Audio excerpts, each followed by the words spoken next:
Anyway, back to the show. We're joined now by two of our ice panel. It's Nicky and Emma. Hi, guys.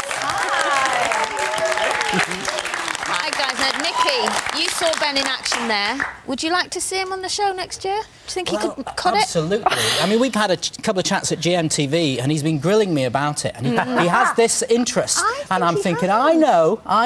The key thing, you need a pretty girl, because then you stand behind the pretty girl. Yeah. So you need a great partner. And I'm thinking already you're in sync with each other. So you could do something as a woman together. But everyone knows, though, Nicky, Emma, that there's an audition process to getting onto the show. You don't just get it. Because Sunita tried out 4 times, didn't she? She was only lasted a week, but she actually didn't make it the first few times she tried. And then Scott Mills tried, Radio 1 DJ Scott. He didn't even let go of the side. He was so scared. Yeah, he didn't want to do it. He didn't. He got scared, I think. So that's the thing, though. It's much harder than maybe we give them credit for. I got auditioned to be a judge. Did you? Yes, I got it all wrong. How many times did it take? Well, I just messed it all up, so they said, you'll do. Got the job. So something, I got the marks caught. We've been doing number crunching this time, right? We've been looking at it, and the way we see it, we think that the judges are being very harsh. Far less likely to give out top scores than they have been any series so far. Nicky, can you explain that to us? I don't think we've been harsh. Do you not? I think we represent what's happening. And there's a different dynamic this year.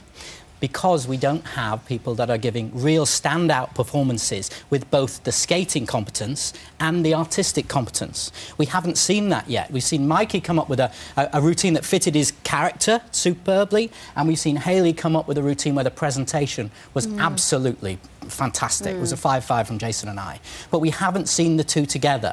And in the past we have. Kieran Bracken came up with something. He did Cars. It was a props week. Suddenly, bang, we've seen Ray Quinn. We've seen Chris Fountain. We've seen highlights within the series, and we haven't seen it. Everybody's very close this year. It is. It's great. It's very exciting. Competition, you said. I mean, having said that, we have had loads of people commenting on that, and Donna from Wolverhampton, she contacted us to say the judges are being really harsh this year. I'm really surprised that Hayley and Dan haven't had a 6 yet.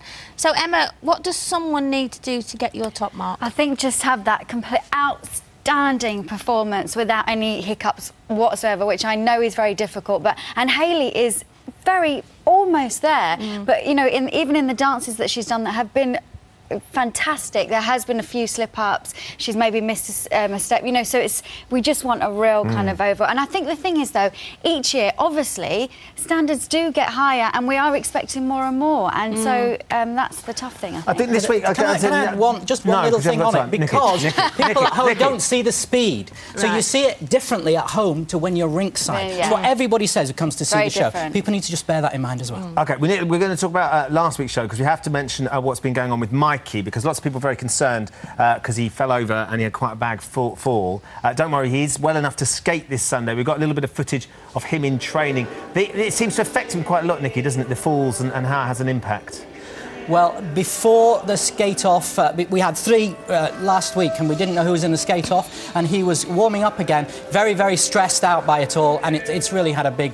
Well, it hurt him, and it impacted him psychologically as well. But he's doing all right. He's had physio. He looks good there, though. He looks flattened his groin out. I really hope he has a fantastic week, because he just seems to not have that break. You know, keeps having injuries or something's happening. So I'm hoping this week. It will be Sunday. We'll have a good show. It's going to be hard to call on Sunday. It might be movie week. Never mind Pearl and Dean, because we've got Torval and Dean. And don't forget our supporting stars who live, eat and breathe the skating. You can't teach that. Take a look. See, with a bit more training, I reckon that could be you next year. Do you think so, really? No. We need to say a big thank you. It's not that funny. A big thank you to all our guests, our skater, John Cultural, Robin, Nicky and the lovely Emma. Thank you. Don't miss Dancing on Ice at the movies this Sunday. The curtain goes up at 7:10 with a big opener number. We'll be back same time, same place next week. We're going to leave you with Danny and Frankie. One of them's going topless on Sunday.